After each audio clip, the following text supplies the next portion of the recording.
Shalom, Bapak Ibu, saudara-saudari yang dikasih Tuhan, dimanapun Anda berada. Senang sekali kita boleh bertemu di renungan pada hari ini. Sebelumnya, mari Bapak Ibu kita satukan hati kita bersatu di dalam doa. Bapak yang bertata dalam kerajaan surga, terima kasih Tuhan untuk kesempatan kami boleh dengar-dengaran akan firman-Mu pada hari ini. Berbicaralah Engkau Tuhan, kami siap untuk mendengarkan firman-Mu. Di dalam nama Tuhan Yesus Kristus kami berdoa. Amin. Berfungsi sebagai rem. Landasan firman Tuhan diambil dari 1 Tesalonika 5 ayat 11. Selaku orang percaya, hendaklah senantiasa berjaga-jaga di setiap waktu, karena sudah tahu bahwa kedatangan Tuhan laksana kedatangan seorang pencuri.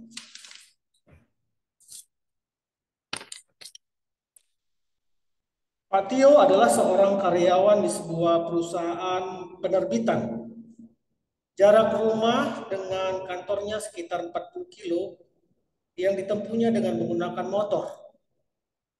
Dia mempunyai istri yang setia dan anak yang cukup berprestasi. Setiap pagi istrinya berkata, "Hati-hati Pak di jalan, jangan ngebut."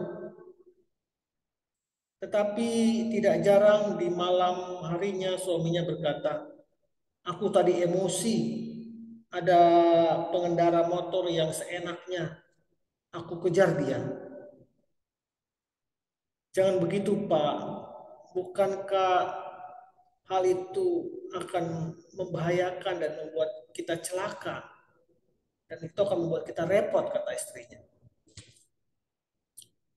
Sabtu dan Minggu adalah hari yang paling pas untuk istri Pak Tio menjalankan fungsinya sebagai rem. Karena Pak Tio selalu mengantarnya ke pasar dan ke tempat-tempat yang lain. Beberapa kali terdengar perkataan, "Awas, pelan sedikit, jangan terlalu ke kanan, belakang saja, tidak usah mendahului. Awas, jalan sempit." Dan masih banyak perkataan-perkataan menarik yang diberikan oleh istrinya. Sehingga Pak Tio kadang berkata, "Kalau kamu ini cerewet banget sih." Tetapi jawaban dari sang istri mengatakan, "Kalau aku tidak cerewet, nanti malah ngebut." Bapak Ibu dikasih Tuhan, ternyata fungsi yang dijalankan istri Pak Tio bukan saja dalam masalah naik motor, tetapi juga dalam hal-hal yang lain. Suatu kali Pak Tio mendapat informasi dari seorang bahwa ada seorang yang memfitnahnya. Dia pun bergegas beranjak dari tempat duduknya dan bermaksud hendak melabrak orang tersebut. Tetapi tangan istrinya menghadangnya dan terucaplah kata-kata demikian, "Sabar Mas, jangan keburu nafsu. Siapa tahu maksudnya tidak demikian." Akhirnya Pak Tio pun mengurungkan niatnya. Pada kesempatan yang lain, beberapa kali istrinya juga menasehati dia. Pada waktu anaknya pergi ke rumah temannya dan pulang malam, Pak Tio sangat marah dan kata-kata keras sudah disiapkan menjelang anak itu masuk rumah. Tapi ibunya berkata, "Nanti jangan dimarahi ya, biarlah dia makan dulu. Baru setelah dia makan nanti kita bilangkan apa yang benar." Akhirnya Pak Tio pun membatalkan rencananya. Dalam hal ini, mengambil keputusan pun istrinya selalu mengawasinya. Siapa tahu keputusan yang dibuatnya terburu-buru dan berbuat negatif bagi kehidupan bersama.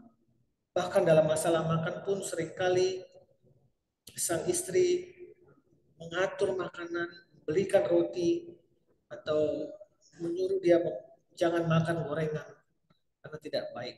Demikian yang dilakukan oleh fungsi istri Pak Tio. Dia benar-benar bisa mengerem suaminya supaya tidak kebablasan dalam hal-hal yang negatif. Bukan hanya di rumah tangga dibutuhkan seorang untuk mengerem pasangannya, supaya tidak bertindak kebablasan. Di gereja pun kita juga membutuhkan, ada kalanya pelayanan kita menghadapi emosional tanpa hikmat dan lain sebagainya. Hal ini bukan saja tidak menjadi berkat, tetapi juga menjadi batu sandungan. Perlu nasihat dari teman sekerja atau teman yang lainnya. Dimanapun kita berada juga, baik di pemerintahan, di kantor, di klub olahraga, dan sebagainya. Sudahkah Anda bisa menjadi rem bagi mereka yang cenderung kebablasan? Selamat pagi, kita akan berdoa. Aku bersyukur ada orang yang mengingatkanku karena dia bermaksud memberitahukan agar aku tidak kebablasan dalam bertindak. Dalam nama Tuhan Yesus aku bersyukur. Amin. Amin. Ketika kita tidak mengerem diri sendiri, dibutuhkan orang lain untuk mengerem kita. Jangan menolak mereka. Selamat pagi, selamat berkarya. Tuhan Yesus memberkati. Amin. Amin.